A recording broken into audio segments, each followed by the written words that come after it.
president of Judicial Watch. Joining us now, Tom Fitton is on the line. Tom, it's a pleasure to have you on the show with us. Thank you for the time today. You're welcome. Good afternoon. So let me ask you this question. We've been hearing for 4 years about how President Donald Trump, then candidate Donald Trump, tried to fix the 2016 election to ensure that he would win with the help of Russia. It seems as though the American people are finding out in real hard facts and documents, which is where Judicial Watch thrives, is exposing the real hard facts that come in documents that a lot of people don't have the patience to wade through, that it's potentially the truth that the Democrats use that story to actually fix the election potentially themselves. Tom, what is your 30,000-foot view here of the purpose, the drive behind what we're now calling ObamaGate? What was the point of this Flynn investigation? What were they trying to do? Well, during the campaign, as the text messages show, they were looking for insurance. They had no reason to believe that there was any collusion. It was just made up. They were colluding with the Clinton campaign at the same time they were supposed to be investigating Hillary Clinton. So in many ways, it was designed to protect her. And once he was elected, ultimately them from any prosecution for any of the misconduct on emails or the illicit spying that took place. So they come into office and they concoct more reasons to freeze the Justice Department with this Mueller operation that prevented any law enforcement from looking at what went on in a reasonable way. And I don't know how else you would describe it other than a coup. I mean, as Sidney Powell highlighted, we have new evidence. There's already been plenty of evidence out there that Obama was behind it. But we have startling new testimony to the Office of Special Counsel from Sally Yates, who was Obama's top deputy at the Justice Department for a time, one of the two. And she was acting attorney general for President Trump for a few weeks until her own misconduct resulted in her being fired.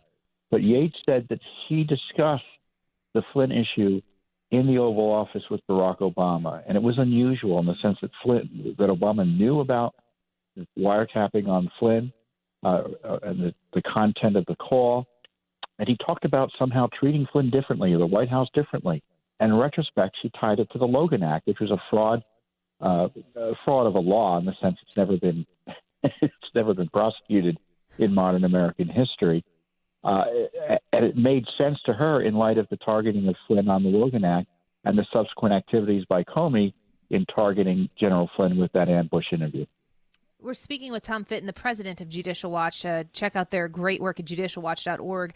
Tom, let me ask you to lay out for us what you know. Why Flynn? What was Obama's problem with Flynn? Why target him to get to Trump?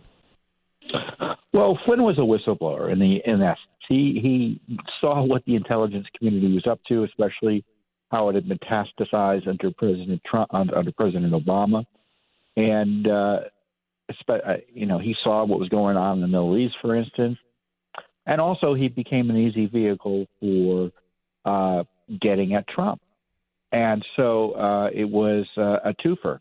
They didn't like Flynn, and it was a vehicle to undermine the incoming administration and pursue its downfall. Speaking with Tom Fitton, president of Judicial Watch here, I would like to ask you your professional opinion because you have been working, Judicial Watch has been working very hard on the Hillary emails, and the same people who are involved in ObamaGate are involved in the Hillary email scandal. They are connected, and you folks at Judicial Watch probably know that better than anybody. What is the ultimate purpose here of the way the media is covering this? And I generally think if certain networks are panicking and flailing, that means that somebody is getting pretty close to something.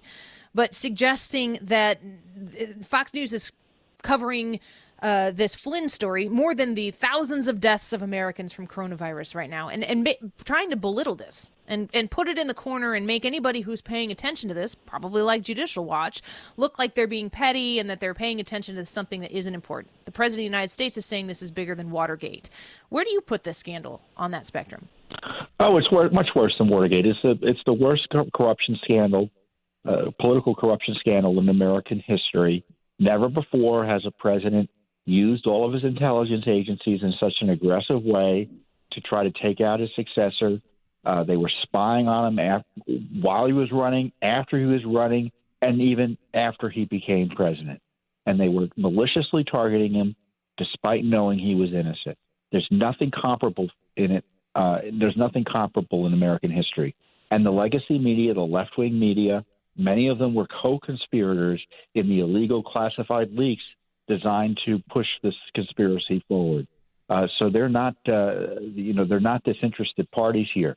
They're either co-conspirators or witnesses to crimes. And to me, the Justice Department ought to be interviewing a lot of these major media organizations about what they knew when about these illegal leaks that were part of this conspiracy, the coup conspiracy, the seditious conspiracy against President Trump. We're speaking with Tom Fitton, president of Judicial Watch. Tom, this is Ryan Wiggins. For those who have been kind of paying attention, they know generally the name General Flynn. They know there's a scandal. Maybe you can connect the dots a little bit for us laymen when you say that all roads from this lead to Obama's Oval Office. Well, look, the Obama administration initiated spy operations against the Trump campaign in the middle of 2016 in the leaks. Flynn was an initial target. They were spying on him. It was unprecedented to have agents of the U.S. government spying on a top leadership official of a presidential campaign like they did with Trump. They were obviously trying to get Trump as well. Obama specifically reportedly warned President Trump about hiring General Flynn. So he had something in his craw about General Flynn.